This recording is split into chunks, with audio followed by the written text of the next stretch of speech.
maybe I want to go to medical school too. But the MCAT is a pay now or pay later game. So that's why it took me 3 years to finish my pre-med prerequisites. And I didn't want to throw away an entire application season over that score. Hey everyone, it's Lily. This week's vlog, I'm going to talk about my RN to MD journey, but also take you along on me getting ready to move across the country for residency. Our U-Haul U-Boxes was just shipped and delivered in front of our house. Tomorrow we're going to load all of it, and then the next day they're going to take it, and all of our stuff is going to start its journey across the country. We are moving from Arizona to Ohio, so all of our stuff is going to get shipped. We are going to start our drive at the end of this week. We're going to take our time and take about a week to drive. We have friends that we're going to visit along the way. I will do a video breaking down all the cost of our cross-country move as well. But let's start off with talking about what brought me into nursing in the first place. I turned 18 in my undergrad when I started my freshman year of college. At that time, I was a declared visual communications major, meaning that I wanted to be a graphic designer. During that first year, I kind of figured out that I didn't want to be a starving artist, and I took an anatomy and physiology class. I did really well in it and learned that I love science. Once I figured out that I can do a major in science, I was looking for a job that had a lot of stability and security, which is something that I value in my job. I really value job security, so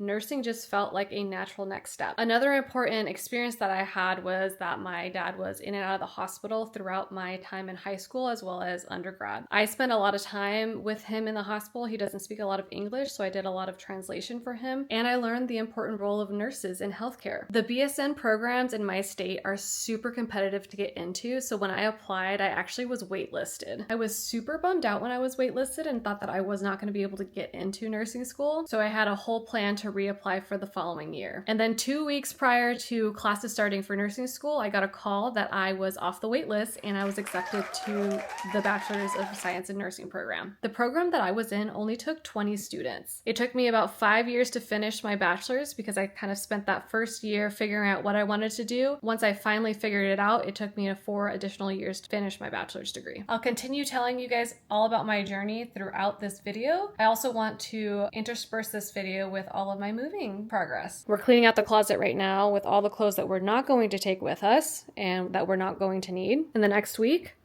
I think we're making pretty good progress. This all does need to get packed up tomorrow. Here are all our moving boxes. This is a really nice wardrobe box that you can actually hang your clothes on. I also got a couple of air tags that we're going to put in the U boxes. We got 2 U boxes, so there's 2 air tags, and then we're also shipping my car, so we're going to put an air tag in my car as well. People are moving all of the time, so my suggestion for people who are moving across the country is you don't need to buy new boxes. All of these boxes we got was off of Facebook Marketplace. Somebody had just finished moving and they were selling all of their boxes as well as all of their moving supplies. So not only did we get a bunch of boxes, we got a tape dispenser as well as a box full of paper. We're using all of that paper to cushion things that might be fragile. Since we are shipping both of our beds, I actually ended up buying an air mattress this morning. For the rest of the week that we're here in Tucson, we have something to sleep on, and then it will double as a bed for people who come visit us in Ohio. We have a place for them to sleep as well.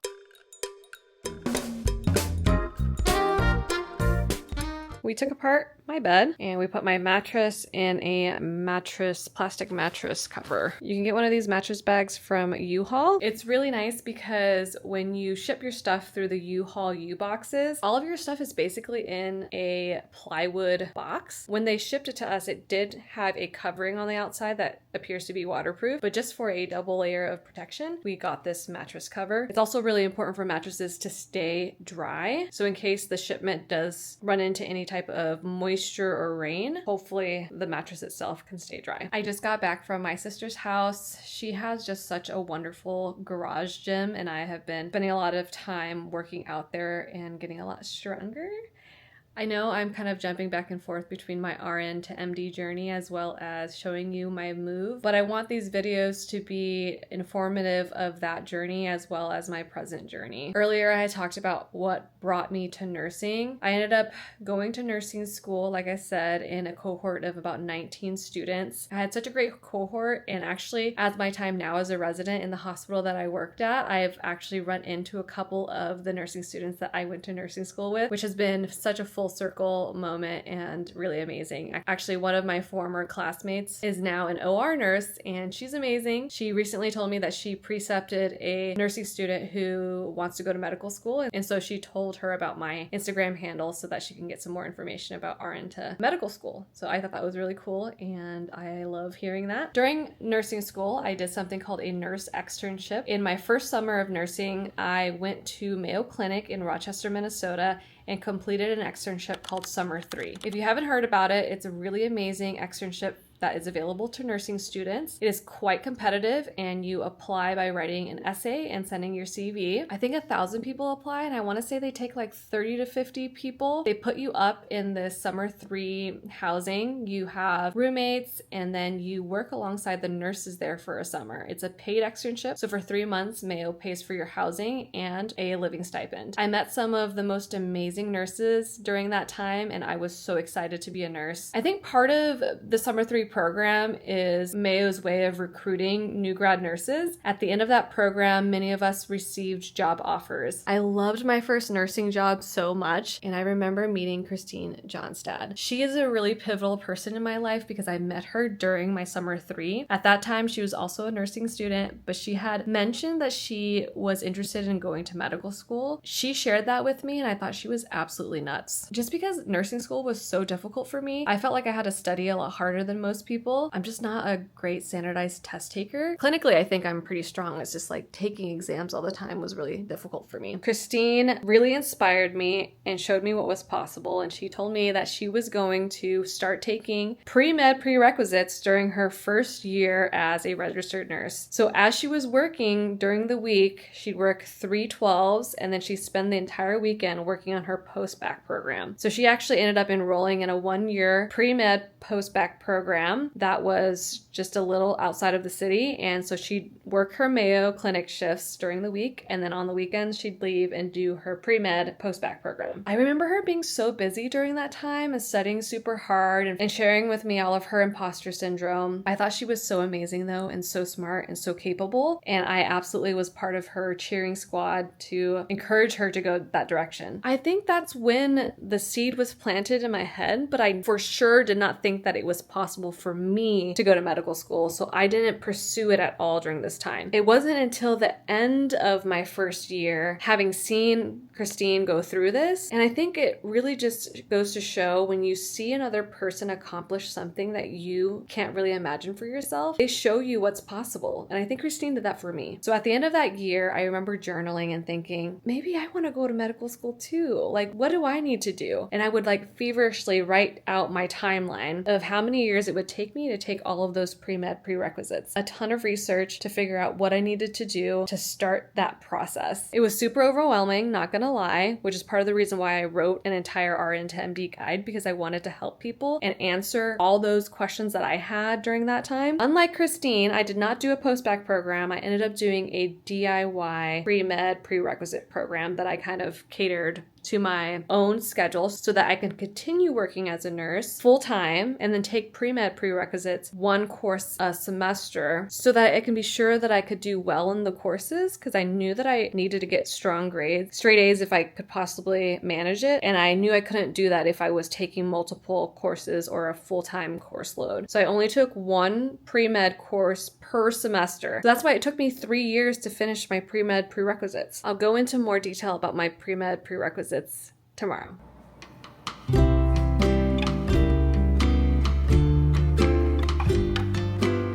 Good morning. This is the state of our house right now.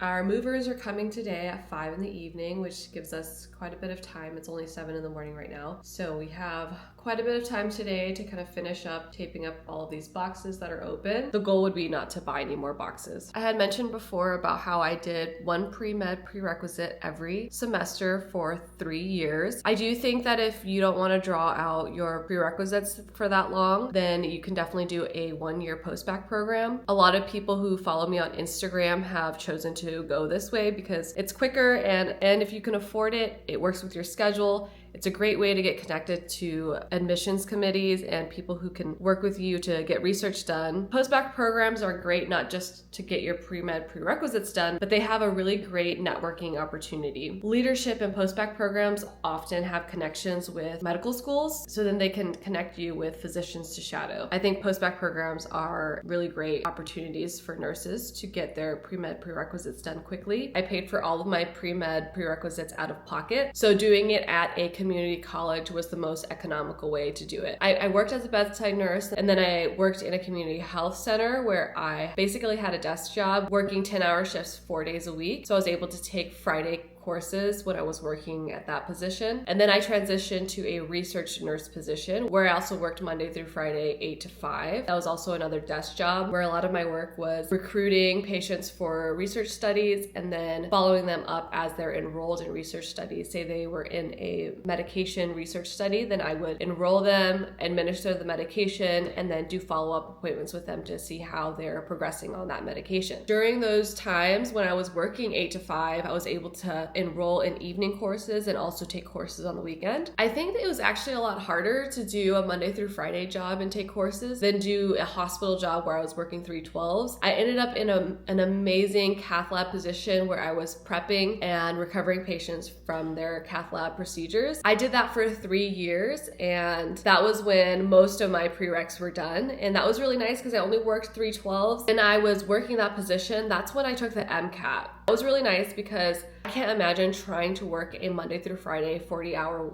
week job while studying for the MCAT. Most people underestimate this exam and think that they can work full-time and study for it. Someone like me who really struggles with standardized tests, that was not going to work. I mapped out over 3 months how I was going to review the entire content of the MCAT or what's covered in the MCAT before I started doing practice questions. I believe there were 7 Kaplan books that I annotated through and read through. Anything that I didn't understand really well, I would go on YouTube and do Khan Academy on that topic, that I can have someone really explain it to me. The key thing about the MCAT isn't really the content review, it's the dedicated period. Content review is great, but you need to be able to apply the content that you know in the practice questions. Honestly, the most important time in MCAT studying is doing all the practice questions. I suggest that you take one practice exam to show you what your baseline is and where your weakest points are. What I ended up doing after my content review is a dedicated period of studying. Stopped working full time. I only picked up PRN shifts about once a week, and I took 6 weeks dedicated time to study just for the MCAT. And people don't want to do this. I get it. You don't want to sacrifice your work time. You don't want to sacrifice the amount of money that you're making. But the MCAT is a pay now or pay later game. If you don't pay now, and what I mean by paying now is like sacrificing, taking time off,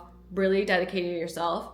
If you don't pay now, you're going to end up paying later and having to retake the exam. So I chose the pay now path, and I took dedicated time for 6 weeks. I worked PRN, and I studied my butt off. I took a practice test every single week. If you want to know all the scores to my practice test exams, I put it in my guide. The MCAT was still such a beast, and I did not get a stellar score. I got an average score, and I did very poorly in my CARS section. The CARS section is the critical analyzing or reasoning section. It's the section where you do a bunch of reading and then you answer reading comprehension questions. I ended up losing time at the end of my CARS section on the actual exam and didn't time myself well. Basically lost the entire last passage, and there were 10 questions that were related to it, and I wasn't able to answer any of them. So I ended up scoring in the 13th percentile in the CARS section, which absolutely blows, and I didn't want to throw away an entire application season over that score. So I ended up applying anyways. And thank goodness I did, because I got into medical school. And I know that I got into medical school with that score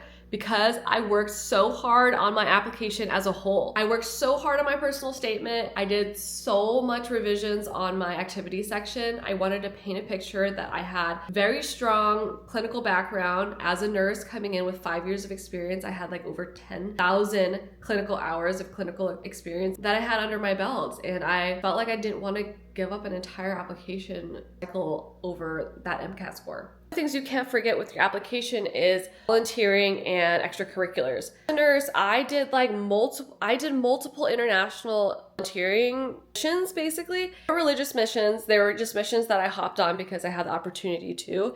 And I went to places like Peru, the Dominican Republic, Costa Rica, Ecuador 2 times. I volunteered as a nurse and I helped recover patients from surgery. And these were very interesting things to be able to talk about during my interview and about my passion for global health. There are opportunities that you have as a registered nurse. Like, we have skills that are applicable to any country. Being able to volunteer that and help people in other countries in underserved areas, something that you can put on your application. And of course, fun extracurriculars that you can talk about during your interview. This is just something that I tell everyone. You got to try to be an interesting person by living an interesting, intentional life. Don't become an interesting person by sitting at home playing video games all day. Become an interesting person by doing things that are interesting. Doing things that are intentional. Getting out and running a marathon. Experimenting with different food recipes. Traveling to different places. But if you're going to travel to different places, everyone loves to travel. You've got to talk about your application, the interesting places that you've seen and what makes it unique. So me, I loved doing long distance trekking.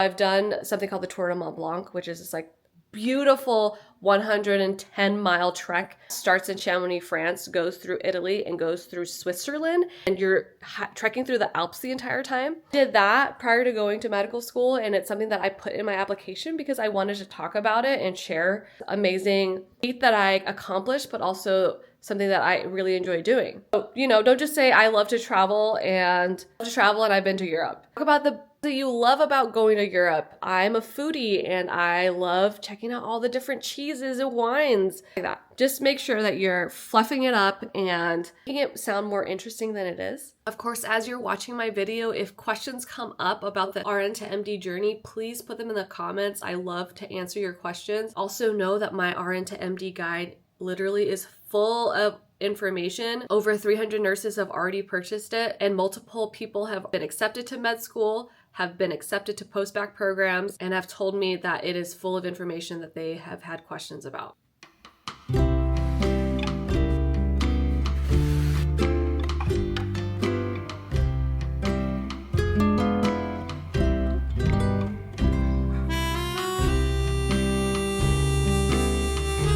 Our movers are gonna be here any minute. Or actually, I think they're outside. Oh God, can you sit? Check out my master bedroom. There's nothing else in here. I'm a super type A person and I am trying to stay out of the movers' ways. The movers showed up about 20 minutes ago and they're working on filling up our U-Haul U-boxes, and they're doing an excellent job being very careful with our stuff and wrapping all of our stuff in blankets that the U-Haul U-boxes came with. Aria is super suspicious. We're trying to keep her out of the movers' way and we're trying to keep me out of the movers' way. Luckily, my husband is a very type B person and is able to relinquish control a lot better than I can. So it makes me just anxious watching everyone touch my stuff and move my stuff. So I'm just trying to shelter myself from everything that they're doing. What? Oh my God. She's so anxious. Earlier today, I went in to see my program director. I had my final eval. We have final evaluations. We also have mid-term evaluations in the middle of intern year. And my PD only had positive things to say. It was really nice. I think part of what makes me a strong intern is my RN background. Having a strong clinical background really, I think, helped boosted my evaluations this year. A lot of the evaluations I got from attendings were like super long essays that they wrote, like at least a paragraph, but some of them multiple paragraphs just talking about how much they enjoyed working with me. And I'm not saying that to brag or anything. I felt like I worked really hard this past year, and I think my previous experience as a registered nurse really helped make me a strong intern. That's why I encourage nurses so much, because all of your clinical experience is so valuable to the field of medicine, and it's really proven during your time as an intern and as a resident.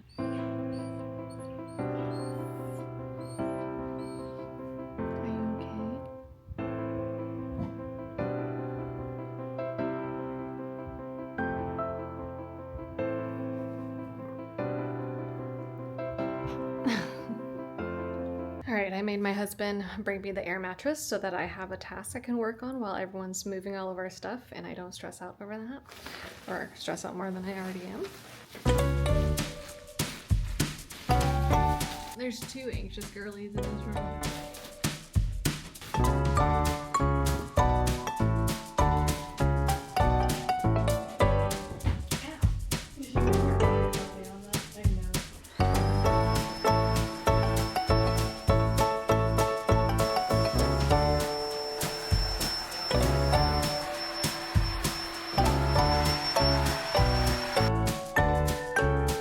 That dog is so funny because she likes to rub herself on anything that has a really strong scent. So sometimes when I give her a banana as a treat, she'll rub her fur in it so she can get banana scent all over her. And there's a really strong plasticky smell on this. Let's try it out. Not bad, Aria. We're gonna stick these Apple AirTags in each of our U-Haul U-boxes. There it is. Super jankety. There you go. Put little stickers on the AirTag to tell them apart because the AirTags all look the same. All right, here we are. The house is empty, aside for some things that we're gonna take with us. We left a couple of small boxes that will go in my car when my car gets picked up at the end of this week. Just the cable box remaining in this room. Say hi to Aria and Chris. Hi. We just got done with dinner. The movers came by and took about 1 hour to move all of our stuff. An hour and a half. Hour and a half. To move all of our stuff. They did an excellent job. They put blankets over everything, and I feel like most of our stuff is very secure. I was thinking how this time 5 years ago, we were in the same sort of position, like sleeping on our mattress without the frame, like right here in this room, and it was so empty. Just like this. So here we are again 5 years later. Getting ready for another chapter of our lives. When we moved into this house, the chapter of me starting medical school began. We spent all of medical school in this house. And then we spent the last year, my intern year, in this house. And now this chapter is closing as we embark on my advanced radiology residency in Columbus. And I mean, Chris is kind of forced to come with me, being my life partner. So it's really changing both of our lives pretty significantly. It's hard. It's one of those times like we're supporting each other and I'm going with her, and I gave up my pretty nice job, I feel like, here, and trying to find another one where we're going. That's a challenge, but it's worth it to go there together and be able to support each other. And I think I've spent the last year working on accepting this, and it's kind of hitting you recently in this last week. Actually clearing out the house and having that sense that it's actually upon us and we're getting ready to go now. So I think I will end this video here. I hope you guys enjoyed the video this week, and I'm going to continue my moving series as we work on moving us across the country. Thank you for watching. If you like this video, please give it a like, a comment, and subscribe. Chris also has a YouTube video. It's called Desert Canyon Running. And he does virtual running videos. So if you're doing any exercise on the treadmill, if you're walking, jogging, running, you can put up his video with some music and check out the beautiful desert landscape that Chris often runs. Thanks for watching. See you guys next time. Bye-bye. Bye.